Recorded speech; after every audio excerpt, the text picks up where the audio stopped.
Emil Smith-Rowe bursting into the box, and that is a wonderful finish from Emil Smith-Rowe. It's his first goal in a Fulham shirt, certainly at Premier League level. It's the first of many, and look at the smile on his face. That's a quality goal from a quality player. Hello and welcome everyone to another episode of That's So Craven, your number one source for all Fulham content.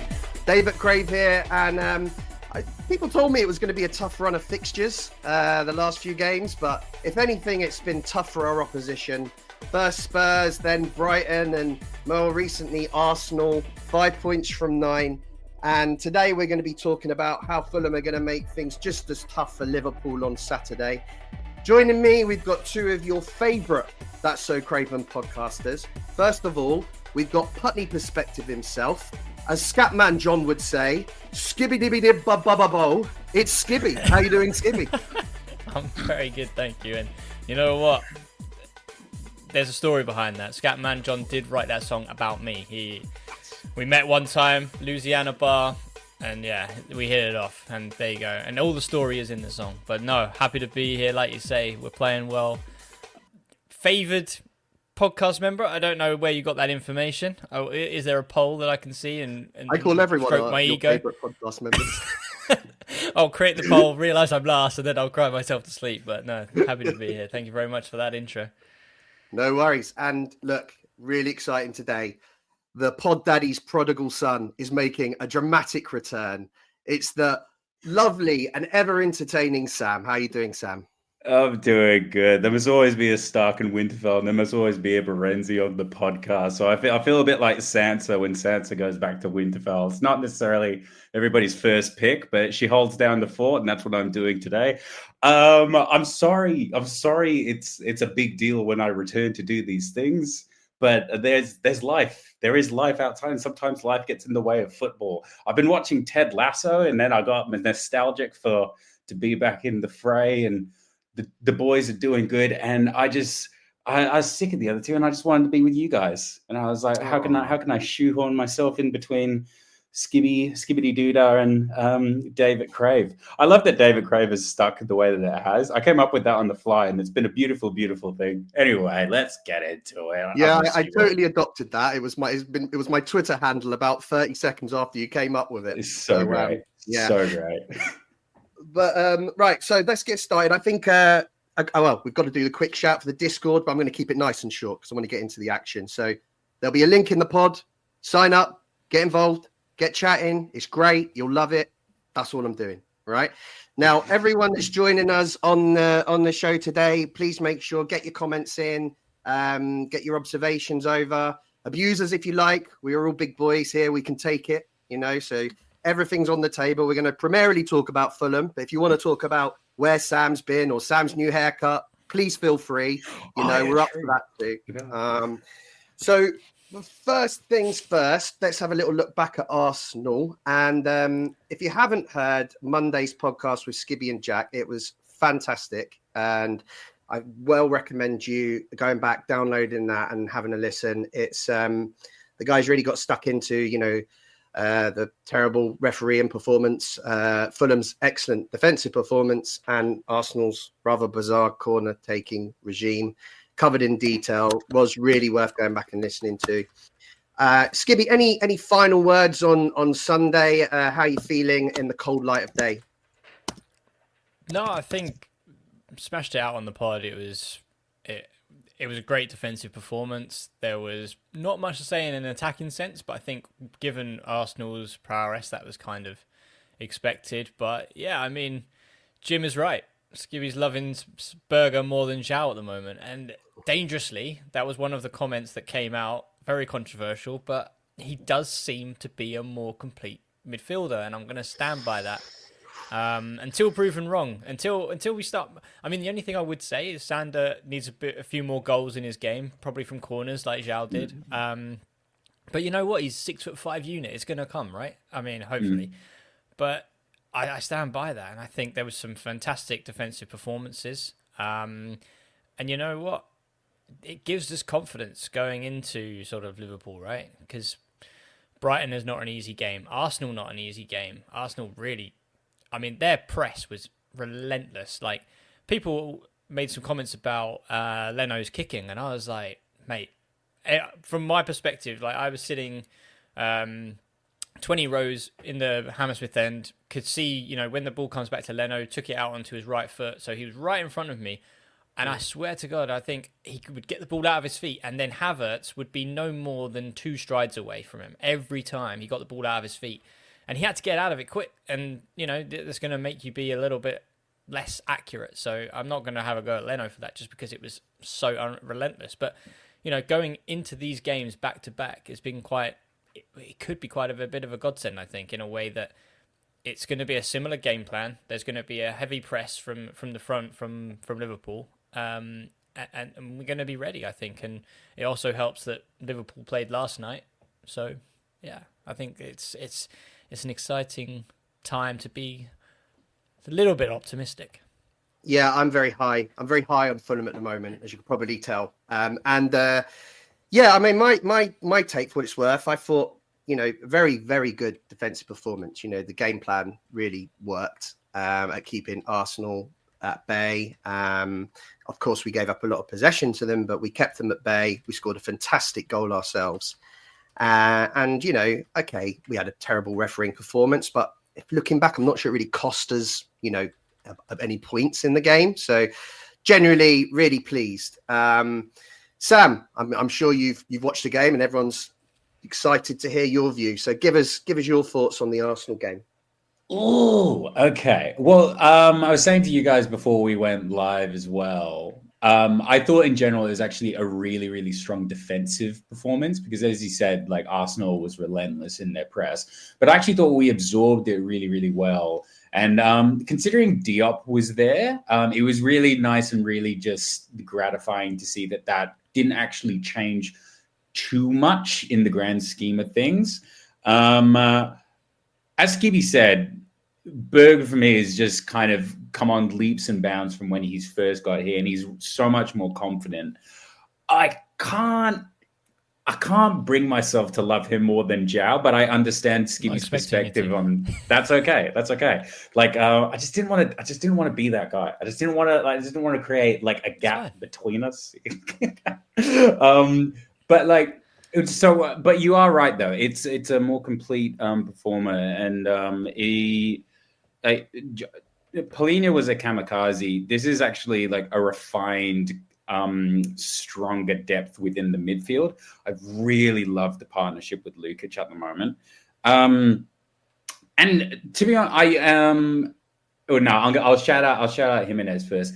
I'm really appreciating Jimenez more and more because he's really kind of turned around his entire career, in my opinion. And I don't really know like how much longer he really has left in this kind of mode that he's currently in. But to see him kind of move away from being a target man to more just kind of like this well-rounded attacking striker that takes good opportunities and actually is running more and actually driving at defense more. It's just been really, really gratifying to see that over the last couple of weeks. And I'm not sure how much it's been highlighted yet, but I love Anthony Robinson. I absolutely love Anthony Robinson. I know we can talk about Iwobi being the player of the season, and I thought Iwobi had an excellent defensive performance as well. It's just a great performance overall. But it's maybe second to Iwobi or on par. I think Robinson has been so incredible this entire time, and each week I'm just loving him more. This has been the best season I think I've ever seen Robinson do. I think he's absolutely fantastic. Is that enough thoughts? I haven't done this in a while. That's great. I completely agree. I completely agree on Anthony Robinson. I think it is so far been his best season so far, and wow, can we keep hold of him is the question, really. I guess the interesting thing on that as well, though, just to quickly add a bit more. I mean, last year it was kind of Anthony Robinson was the guy, right? Now, halfway through this season, we've kind of got, I would count 3 or 4 in the running, right? You've got Iwobi being Mr. Fantastic, Mr. Dependable, anywhere on the pitch, he'll be fantastic. Anthony Robinson just doing what he does. I would say Kenny Tete has been fantastic. I think he's one of mine going under the radar. And then if Berger keeps up the way that he's playing, I mean, you've got to throw Sasha Lukic in there as well because he's stepped up. There's so many sort of games. There's so many players here that are just stepping up for their moments and trying to be that sort of the guy, Mr. Fulham. And it's just really outstanding to see.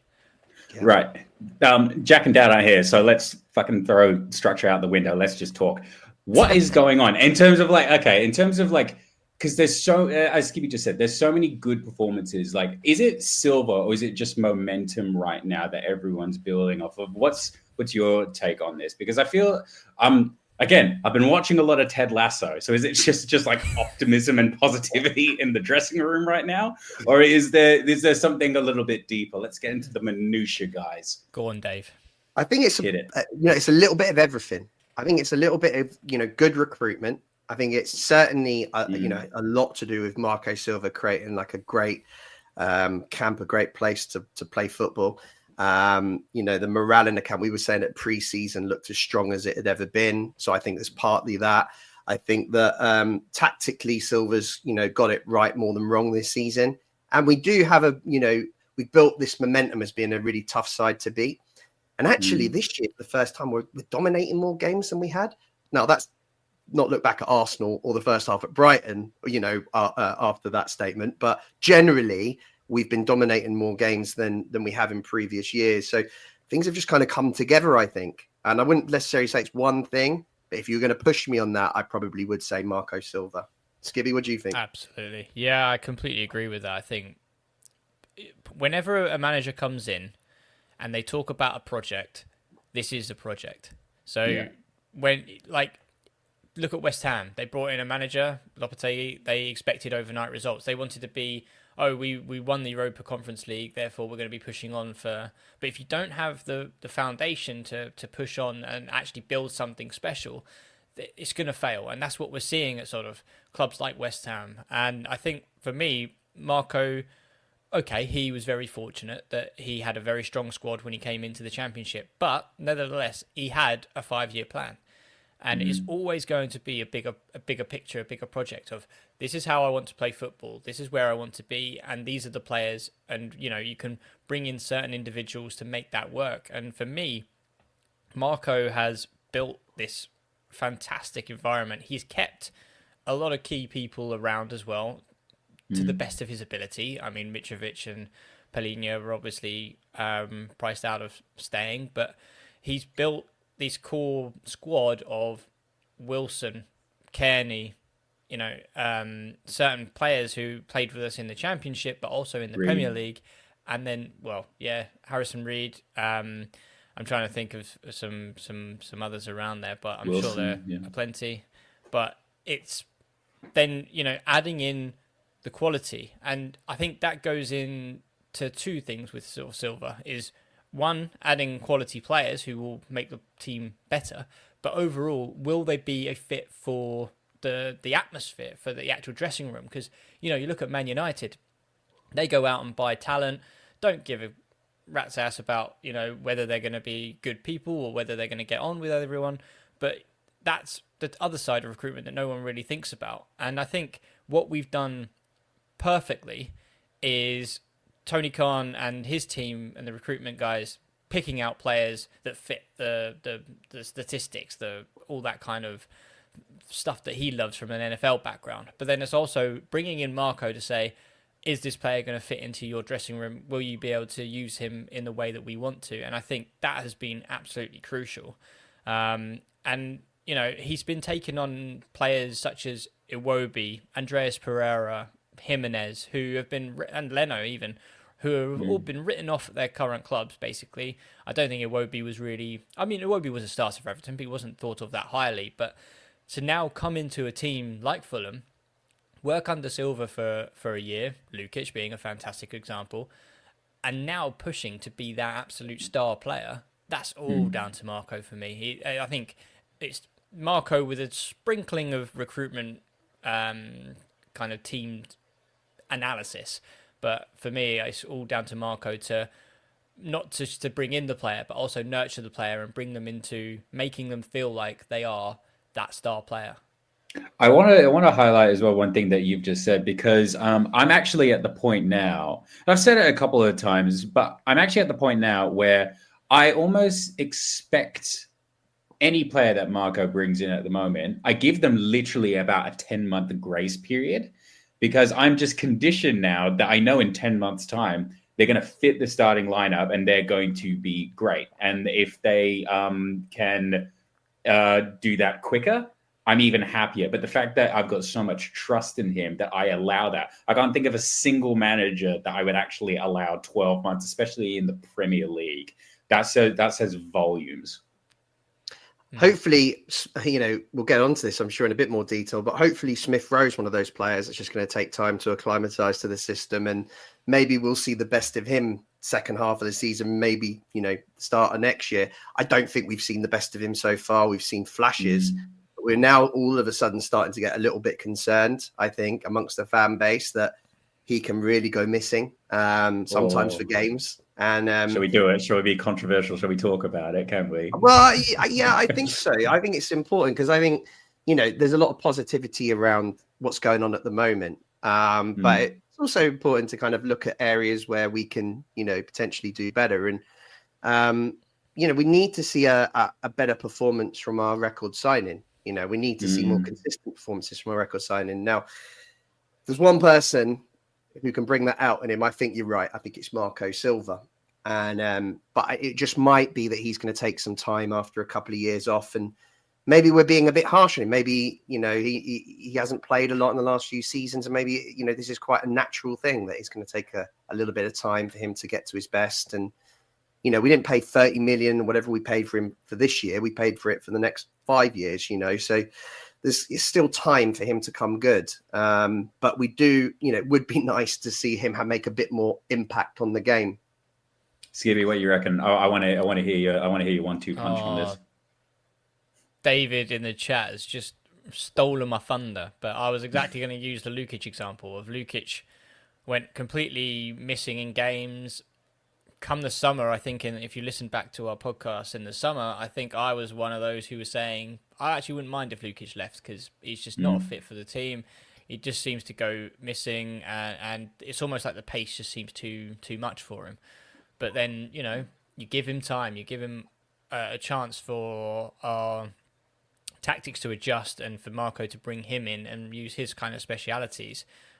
I mean, I think he was helped with Zhao leaving, but I think for ESR, it will take time. I've said before, he's moved on from a team who could dictate play. If he didn't step up, then Odegaard would, Havertz would, or Saka would, and he could go missing and just turn up for those certain moments. But in this Fulham team where you're supposed to be the star, we can't afford for you to go missing. So I think that's going to take time for him to adjust to being that star player. But I think it also comes down to the tactical setup. I think he looked very uncomfortable against Arsenal. He was playing off the right of centre, sort of the central right midfield, covering for Iwobi when we went into a back five. And he didn't look comfortable. And he normally comes off of the left, and that's normally where we've seen his successes. So I think against Spurs, where he had an okay game, he was sort of off the left with Nelson, which again helps because it's a club mate that he grew up with at Arsenal. I think that familiarity and just learning the Marco's way is just going to take time. I think we'll be optimistic if we think he's going to really hit the ground running in the second half of the season. But I do think that, come July, with a full pre-season under his belt, and we know exactly the identity of how we're going to play and how he fits into that, because Marco will say that you are, the sort of catalyst to the way that we want to play, and that should give him a load of confidence. But I think we'll start seeing him more consistently next season, if not slightly before. But I think it's going to take time. That's the only thing I can say. But I haven't been that impressed with him, and to be honest, I could see him being dropped for Liverpool personally. Ooh. I agree. I think he's very much at risk of getting left out at Liverpool. and because we've seen kind of Andreas come off the bench in the number 10 and be busy, and It's just the work rate, isn't it?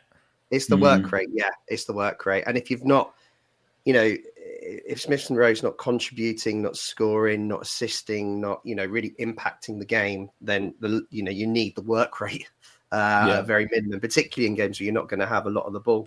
So I think that's a change I would expect to see on Saturday, and it does make sense. Of course, it's not flavour of the month at the moment of a lot of people, Andreas, but of course there was the whole recent saga with the interview. Funny enough, just before we went live, Skibby shared an Instagram post showing that he's now joined a podcast, I believe. Looks like maybe a Brazilian podcast. I believe, it's a Brazilian talking about Premier League. Right. I mean, my immediate thought was, oh God, please just keep your head down, Andreas, and focus on your football. But I mean, if what's your thought? So, what are you going to say, stupid. It's just the timing, isn't it? It's just like, stay out of the radar for a little bit. So I mean, the PR of Fulham must be pulling their hair out, being like, "What are you doing?"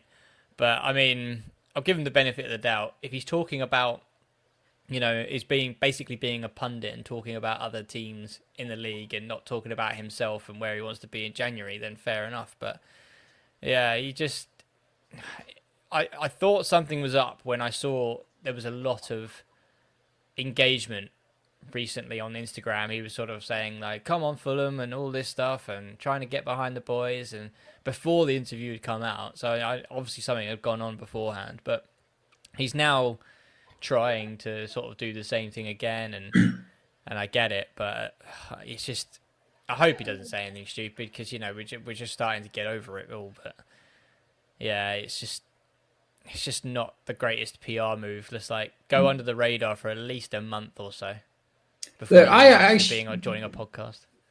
I actually really feel for him, because he's been I've said it all season. I understand why he was playing centre mid for a bit, but objectively, I will always prefer him in that 10 role. I think he suits it so much better, and he provides so much more. And I'm really big on not moving people around. I'm really big on let them play their main positions. I don't really like shoehorning people in the side just to shoehorn it, even though I understand the logic. So I really feel for him. He's been asked to play something outside of his wheelhouse, and he's done the best that he kind of could, but he's always kind of lacked defensively a little bit, just because he's not that sort of player. But that's originally not why we loved him before. So I can't hate on him too much for that. And in a lot of ways, I'm actually really glad that he actually did have a good performance in the 10 against Arsenal, because it actually jogs people's memory of why we love him in the first place. So I understand his frustration. I don't speak Portuguese, so it's not going to offend me too much, whatever he says. But look, I mean, I'm not gonna criticize the emotional intelligence of Premier League players, because that's not what I asked them to do. They are in a difficult, high stressful position. This is me being very politician right now. But genuinely, I want the best for him. And I actually think the best for him is probably starting against Liverpool, whilst Smith Rowe is a little bit uneasy. But just let him play where he's best at playing. Because if Smith Rowe can't do it, somebody else can. Yeah, agreed. I suppose, it's a good time to talk about the team for Liverpool. We've spoke, obviously, about, it looks like there's kind of unanimous support here that Andreas should get the nod over Smith Rowe. There's going to be a forced change, because, of course, Bassi picked up his 5th yellow card, so he's now suspended. And there's 2, maybe 3 options here. So I put it to you guys. I think first, we don't know what the situation is with Anderson. There was some talk that he was back in training at the back end of last week. Will they rush Anderson back in for this one? And if so, does he play left and move, keep Diop on the right-hand side, or does Anderson take his natural position and move Diop? Another option is we might see Cuenca make his league debut, which scares me a little bit, It's Anfield, Liverpool away. It's not the ideal place to make your debut. But he's gonna, that's what he's here for. He's here to challenge and provide cover for when he's needed.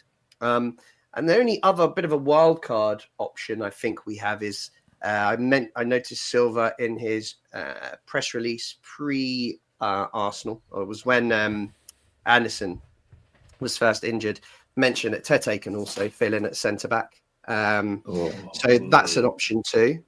Bring Castagna in and Tete comes into centre back. So there's 3 kind of options. I mean, what do you think's most likely? And come Saturday. I mean, the one I would love is Anderson to come in at left centre back and Diop to stay right centre back. Because if you look at the time under Parker, Anderson actually played left centre back for us.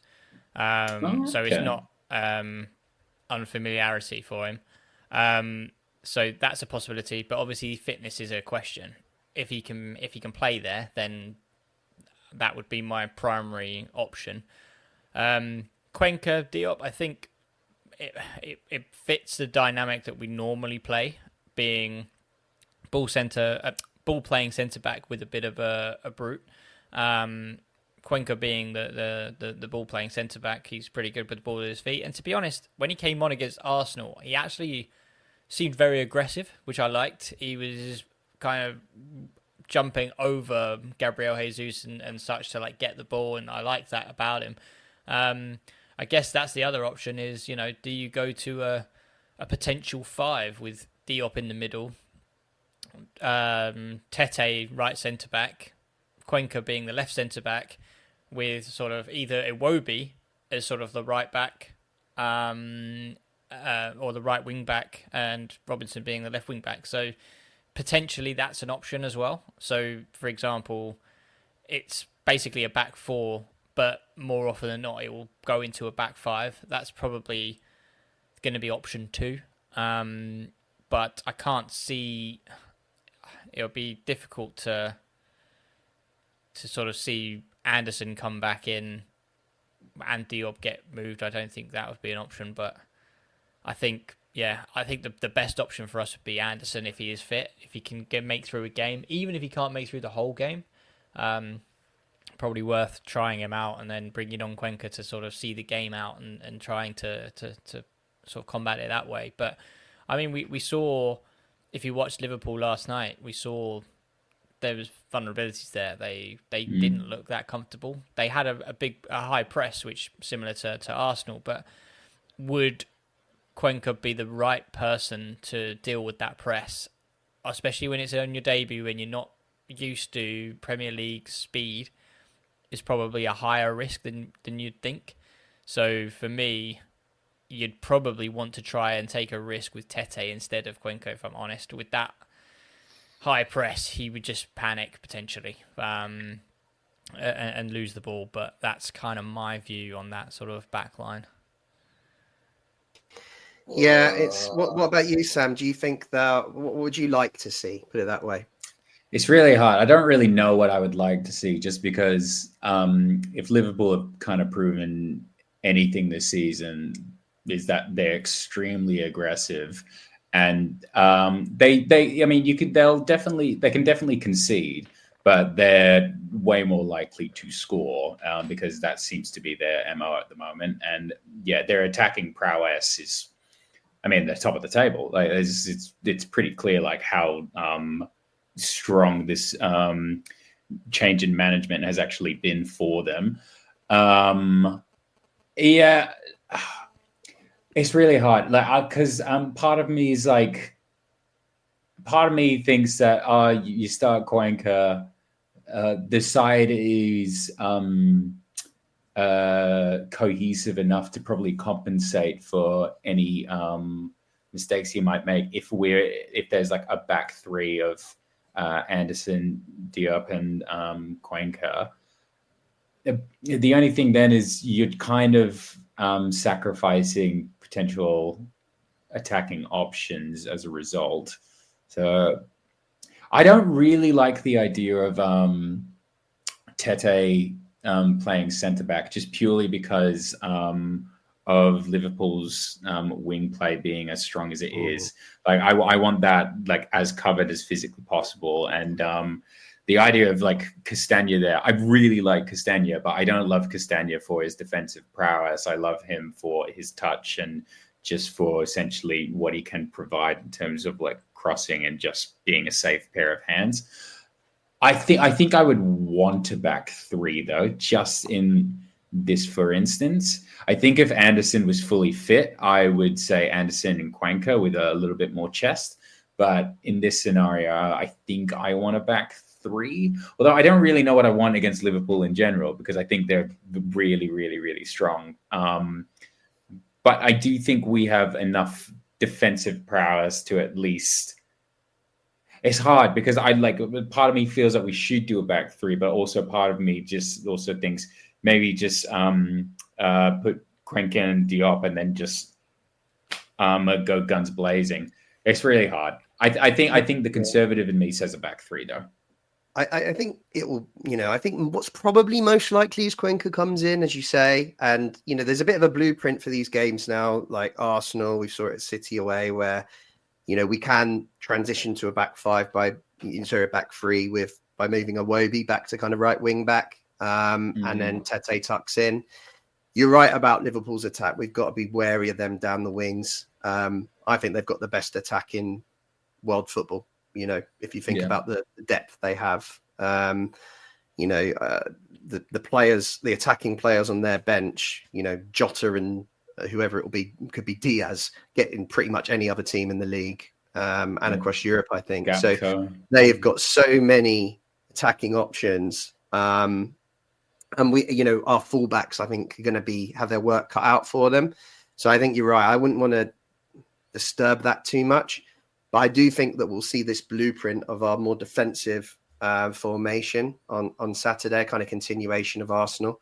And that's why I probably am not expecting too many other changes, because I think Adama's a big part of that. He didn't have the best game on Saturday, but I think he'll get more opportunities to get in behind against Liverpool. Hence why I think he might keep his position. Sorry, Sam, you going to add something? Well, I was just going to pose to the group as well. I'm like, what Liverpool are we getting? They're just coming off a 1-0 against Girona. Is it Girona? I'm pretty sure they played in the Champions League. And they've come off a pretty heavy game against it was Newcastle, where they had 3 scored against them. So, like, my question to you guys is, are we playing a wounded animal, or are we playing a team in reform right now? What Liverpool are we going to get? I like to pose these questions. No, it's a great question, because you're right. Even heard Arne Slot say last night he didn't recognise his team last night, which, so that. And then before that, they were away at Newcastle, as and they dropped points, which for the first time in feels like ages. I think since they lost to Forest, I think in September. So you look at the last 2 and you think, well, maybe they're in a little bit of a lull. Maybe the fixture pile-up's getting on top of them, and that might present an opportunity for us. And that's what the hope that I'll be clinging on to. Don't look further back than that, because, I'll tell you what happened the 2 games before that. They beat Liverpool. They beat Man City and Real Madrid 2-0, both games. So ignore those 2. But the last 2 in particular, I think have shown that there might just be a little bit of fatigue settling in, and I think that gives us cause for optimism. Skibby, what do you reckon? No, I think we're guilty of it, aren't we? Looking at a selection, looking at a fatigued team and getting our hopes up. Because I remember playing Liverpool last season, and, they had some players with 92 on their back and never heard of them. And I think they had a midfield of Endo, Gravenberch, and I think it wasn't even McAllister. It wasn't Soboslai, he was injured. It was somebody else, really random. And you're like, gotta fancy it. And then they absolutely dominated the midfield.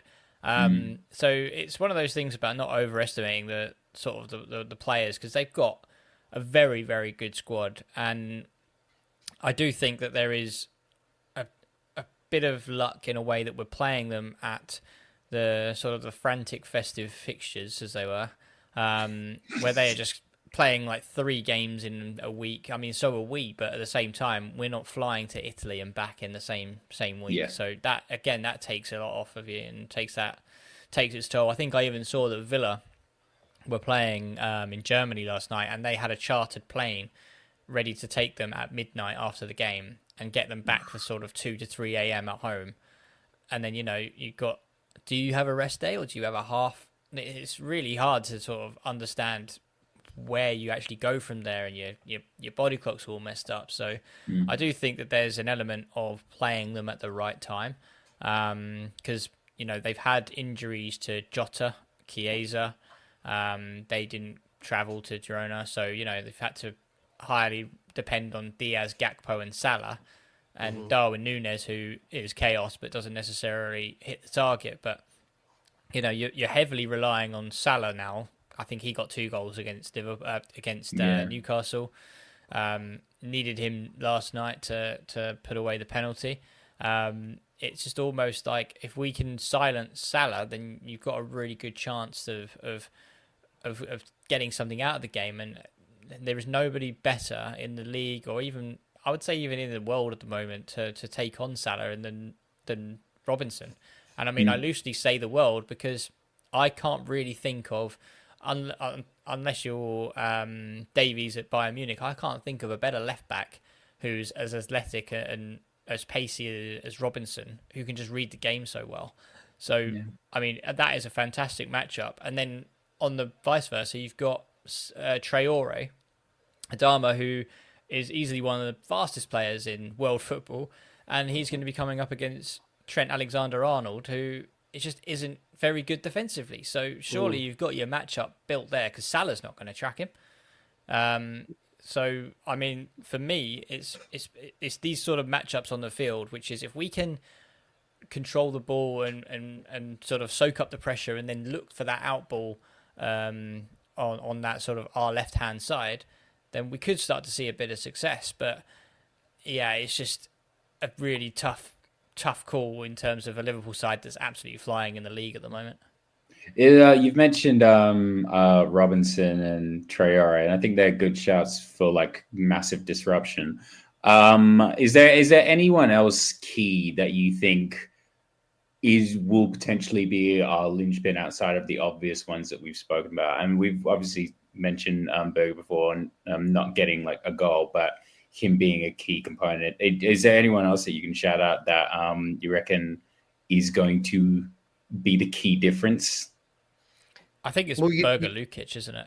I think they're the McAllister. We're very fortunate is going to be suspended for this game because the game against Everton got postponed. So no McAllister. So that means that they've got a bit of a makeshift midfield.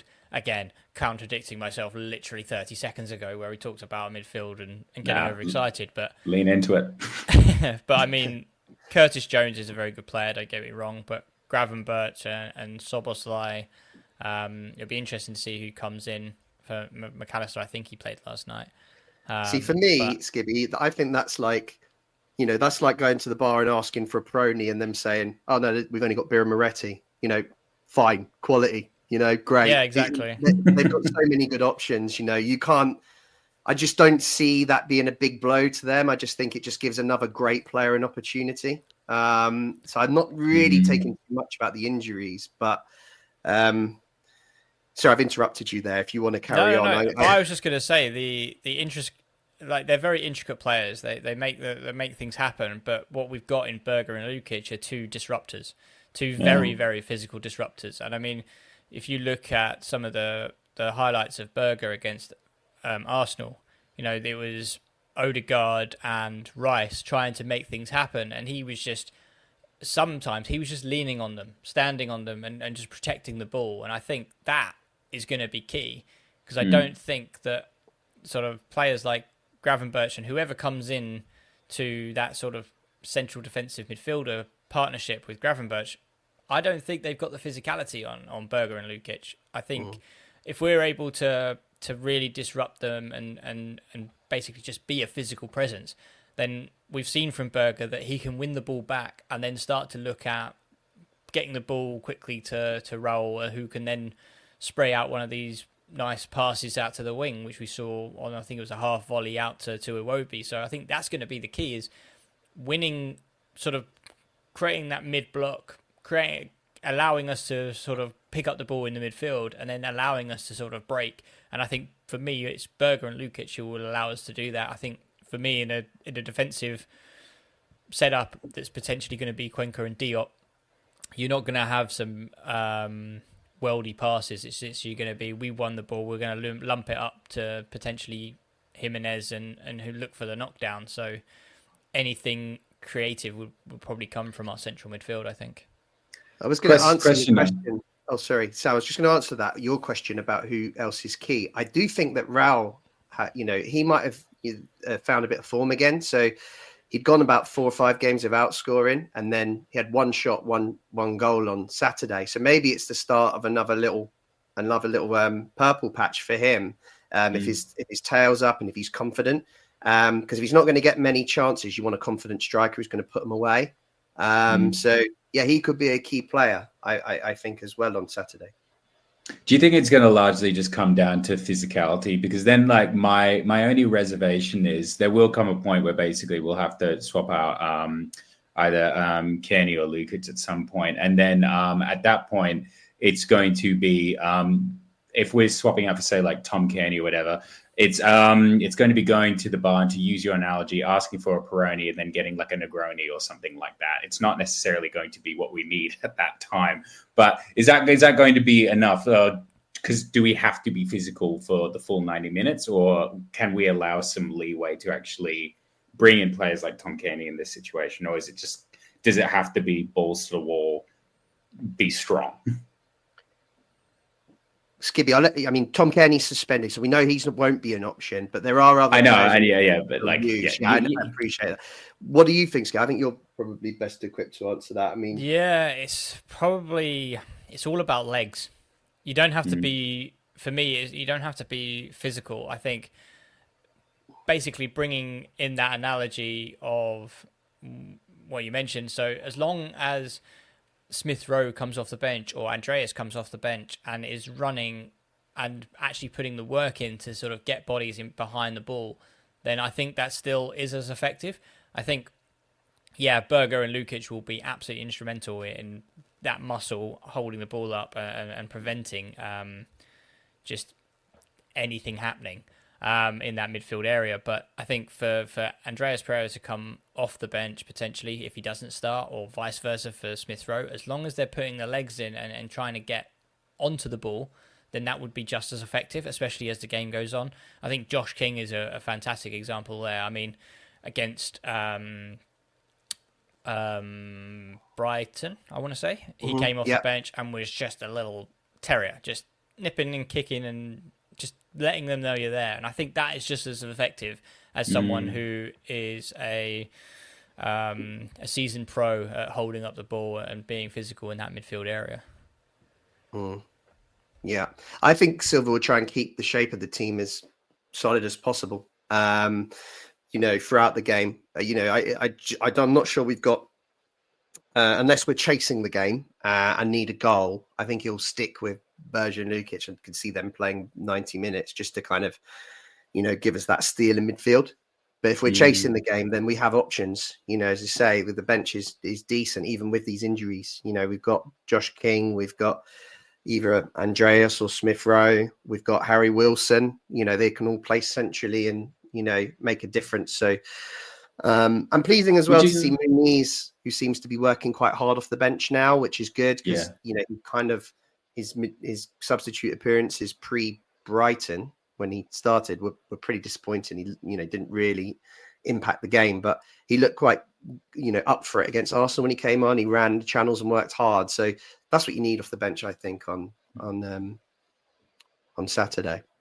Would you like to see more of Josh King at the moment? Like, is now the kind of time while the squad is as cemented as it is, to start indoctrinating players like Josh King as early as possible, because we ummed and ahmed a little bit with Luke Harris, and for me it didn't really get the full way. But do you reckon Josh King's in a better position to actually fully make the starting lineup and actually fully kind of become a regular off the bench kind of player?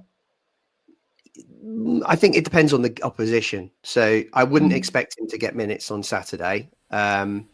Maybe if we're losing the game and, maybe comfortably losing the game, he might give him a run out. But I don't think he would use him to to impact the game, basically, on Saturday, just because of the opponents. But Southampton, yeah, I could easily see him getting an opportunity off the bench.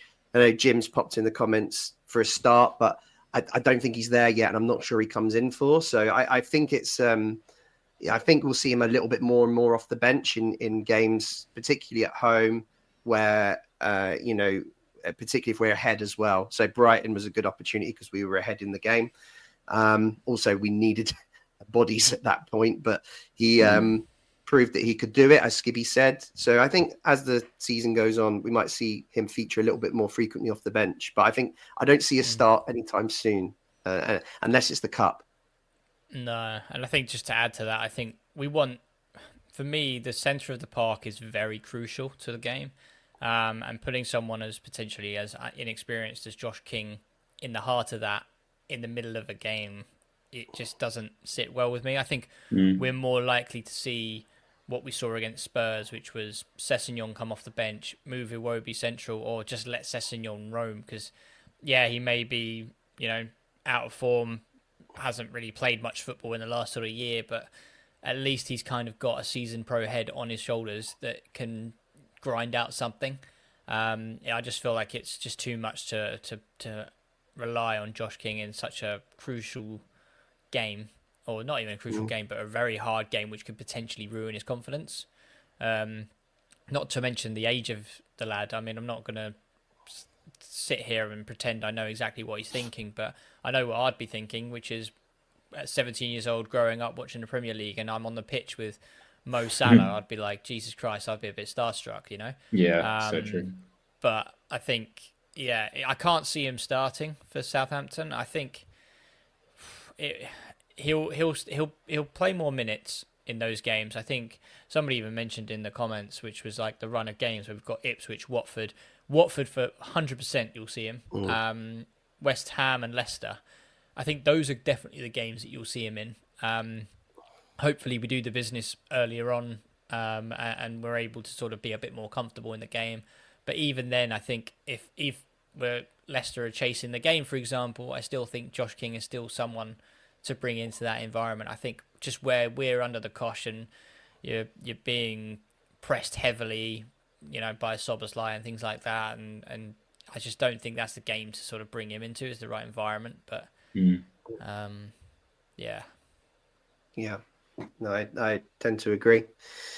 So it's we've had an interesting recent experiences with Liverpool. Last year we played them 4 times, of course, because we had them in the Cup. But when we went to Anfield last year, it was a similar time, if I recall, and no one really gave us a chance, and we put up a really good show, didn't we? I mean, we were 3-2 up with about 8 minutes left, much to everyone's surprise. So it was only because of some literally unbelievable goals from Liverpool that we kind of, ended up losing that game. And actually the last goal, I'd argue that there was a foul on Bobby Reid in the build-up. It should have been disallowed, but it shows that, we can go there and be brave. And if we go there and be brave, we might get some rewards.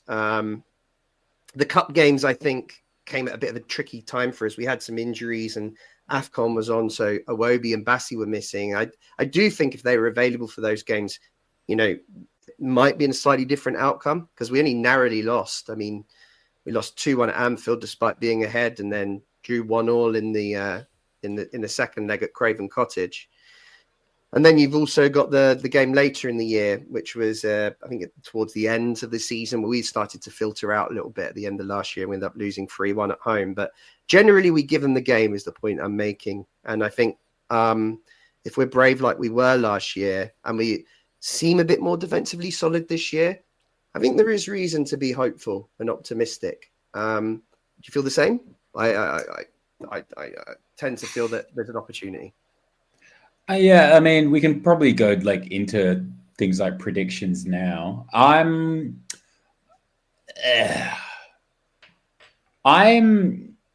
leaning towards 1-1. I think we'll give them a really good game. I think we can actually match their energy and absorb it quite well. From everything that I've seen this season, I think obviously it would be better if we had like fully fit Anderson, fully fit Bassi. Then we could actually give them a proper game, and then I actually wouldn't be able to call that. I think we can actually push them to a draw. But I think I can't see it being a high scoring game. It'll either be a high scoring game or it'll be a really boring 1-1 slugfest. But in either of those situations, I'd come away from it pretty content because that's better than a 4-0 battering, which I don't actually think will happen. I'm around wood now, so I'm going to knock on it. But yeah, I'm calling a 1-1. 1-0 Skibby. I think when you look at the last game that we played, like you say, it was similar time of year, and you know, a McAllister absolute freakish goal. 99 times out of 100, it doesn't go in. It goes to the back of the stand, but happens to go in the top corner. Fair enough, you hold your hands up. Then Trent plants a free kick into the top corner, in off the bar, I think it was, and you're like, okay, fair enough. It's Trent. Here's what he does. 99 times out of 100, you know, he doesn't find that top corner. But then Endo out of nowhere, I even forgot he was a Liverpool player at this point. Absolutely cements one into unstoppable. And you just couldn't believe our luck, you know, that we fought really hard that game. And I think we got a goal from Tete, I believe, from a corner. Yeah, from a corner. Yeah, hadn't seen that in a while. But you know, we were under a lot of pressure at that time, and it did seem to sort of come across, against the run of play. And then, you know, we started to sort of build a little bit, and then fell off a little bit, and Liverpool controlled the ball, and then I think Kearney came on and sort of chipped the ball to the back stick for Bobby Reid to put us 2-1 up at the time, and with 3 minutes left, if anything, of normal time, and we were dreaming. And I think that for me is the key: is that you will get opportunities against Liverpool, and if we're able to silence Salah, that is going to be absolutely key, because they are heavily relying on him this year, much more than normal. And I just don't think that, similar to Arsenal, where we were quite comfortable defensively just because they didn't have an out-and-out striker who was able to sort of make things happen. And I think that Darwin Núñez can run in behind, but he's just not as clinical as you may think that he actually is. But so for me, I think silence Salah. I think if we are able to win that midfield battle and get the ball out to the wing and use those key matchups that we talked about, then I think that we could definitely give them a good game. I think Fulham will score. I think we're on a run at the moment of consecutive games that we've scored in the Premier League, which is so I think that will continue. But it's just the animal that is Liverpool. You know, they are top of the league for a reason. They always have the infamous atmosphere at Anfield, which I don't believe in, but you know, when things start to go their way, that cop does get very loud. So if you're able to, if you silence the team, you silence the cop, and that is something which would definitely work in our favour. The frustration comes out, but yeah, I think for me, I would say it's going to be 2-1 Liverpool, personally, but yeah, I would definitely see a good game, and it's one of those games, and I think Jack mentioned it in the last one, which was, as long as we have a good performance, that's all you want. Or it might have actually been you, Dave, but a good performance. If you go down without a whimper, you're frustrated, your weekend's ruined, and you just think, what are you doing?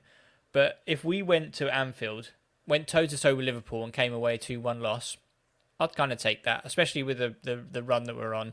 I just want to be able to sort of compete with these sort of teams and give us something to sort of shout about. And especially if any Liverpool mates text you as well and say, unlucky there, you actually gave us a good game. That would be quite nice, especially if you're saying, oh, you did a better game than, Real Madrid gave us.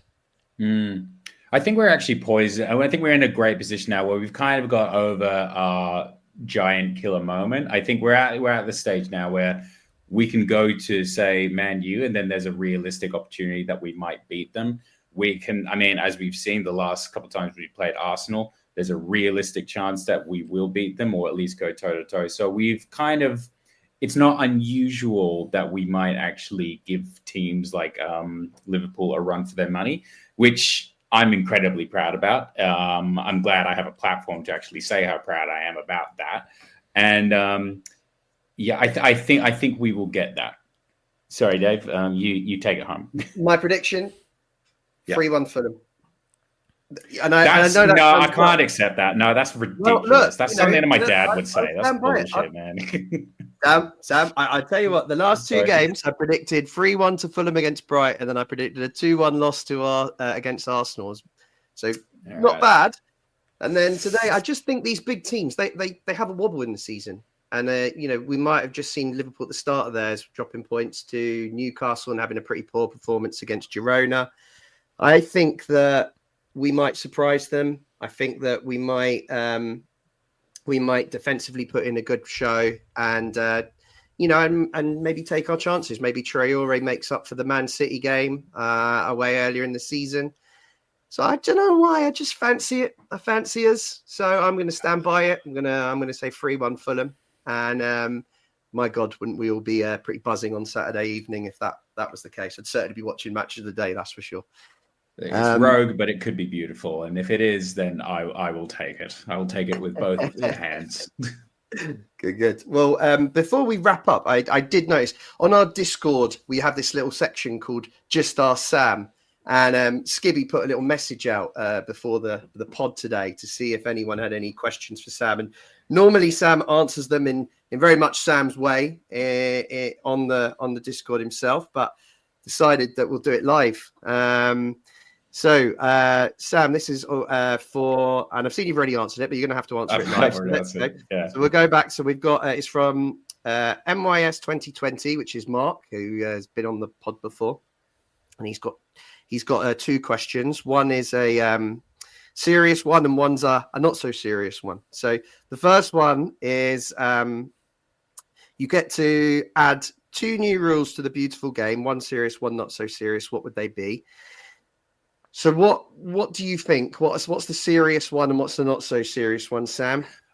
I'll be really honest. I feel like I answered them quite seriously because I am very tired right now. It's just clicked over 12 a.m. in the morning, midnight, as some people would say. I'm delirious at this point and dehydrated as always. I've actually gotten kind of serious because my brain isn't quick enough to be witty at this time. So I actually thought this was quite a good one. So in exactly the same way as tennis does, coaches and captains, you can debate which one does that. Although I kind of like the idea that it would probably be the captain, because then that would kind of give the captain like a little bit more role. You get 3 challenges of a ref's decision per game.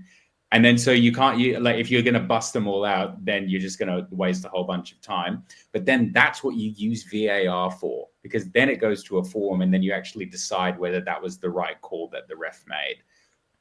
I think that would actually be a good use of VAR, aside from the bollocks that it's actually used for. And then the ref just ducking away to just kind of randomly check on some decisions nowadays. I don't like that. I like the idea of it being a little bit more interactive and captains actually having a say. And I like the idea of captains actually having a more interactive role. And the other one is literally just golden goal, because golden goal, I don't know why it's every not game, every game golden goal. I'm not sure every game. I'm not sure every game golden goal, but like at least for cup games, like outside of like after extra time. I don't, because I hate penalties. Because for me, right, penalties actually kind of undermine the game that's already been had because, you can be a pretty average side, park the bus after literally going 0-0 or 1-0, 1-1. And then if you've just been practicing penalties for the whole time and can handle pressure better than the other team, then you can sink that away. But I want a goal in real time. I want that. And I just think golden goal is kind of hilarious as a concept in any way, because it's literally just like just throw everything in the kitchen sink. And I just kind of like it for that. So those are my two. We can discuss that if you want, but they're both really good shouts. I mean, we'd have to probably add about an hour to the game to accommodate both of those things. But that aside, I think there's a good answer. I just seen David Wellington. He's popped something in the comments, and he said his what he'd add to the beautiful game is penalty shootout before extra time for half a goal, meaning that there's a guaranteed winner at the end of extra time. I mean, what do we think about that? It's bizarre, half a goal. Do you know what? That would be really exciting though, because then because if you've scored, say, 3 penalties or 4 penalties, that gives you 2 extra goals. Then if you have to make that up in extra time, that would be exciting, wouldn't it? So if you're like an extra 2-0 down and you're like, all right, we've got to go for it in extra time, boys, like it's even harder. I think that would be quite interesting. I just get logistically a bit confused, to be honest. But like I'm trying to my dyslexic little brain is just trying to figure out how that would work in any kind of concept. But I can look, anything that adds like pressure and jeopardy, I'm about. Yeah. No, I mean, it's all good. Or if you had a penalty shootout, which is sudden death, and the winner of the sudden death penalties before extra time gets a 1-goal advantage going into extra time. Yeah, well, I think that's along the lines of what David Wellington was saying, but he said it would be half a goal that you'd get rather than a full goal going into it. I mean, half a goal just seems stupid because then when you finish the game like 2.5 goals to 0. Yeah. That's where I'm breaking. So it'd have to be a full goal, but have to be a full goal. Yeah, I agree. Good suggestions. Well, listen, Just Dad Sam is on the Discord group. Get in there, ask your questions. Normally, they're not as serious as this. Normally, they're just about the world, and Sam gives you his advice. He's like an agony aunt. He's a very own agony aunt. So please come in and give us your questions. Right, an hour. Blimey, that went quickly. So probably good time to call it, I guess. Thanks to you both for today. And Sam, it's good to have you back. Thank you. We'll wrap it up and put it under the Christmas tree. I've had such a lovely time with both of you. It's always lovely doing it with my family, but you guys are my extended family now, and it's equally as lovely, if not sometimes more so, because you guys let me do whatever I want, and I like that. But yeah, thanks for having me. I always love it. No worries. Skibby, good to see you. And any final thoughts? No, nothing. Just looking forward to Anfield. Hopefully your prediction comes true, and I'm absolutely ecstatic come Saturday evening. But we'll see. Unfortunately, I can't head up there due to prior engagements and other things. But I will make it to Anfield one day. It's been about 4 years, I think, since I've been to Anfield. I haven't been in a long time.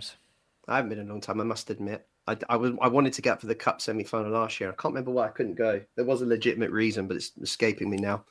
I know my friend Mike was going up there, and his dad Artie, so I'm sure if my prediction comes true, they'll have a lovely day.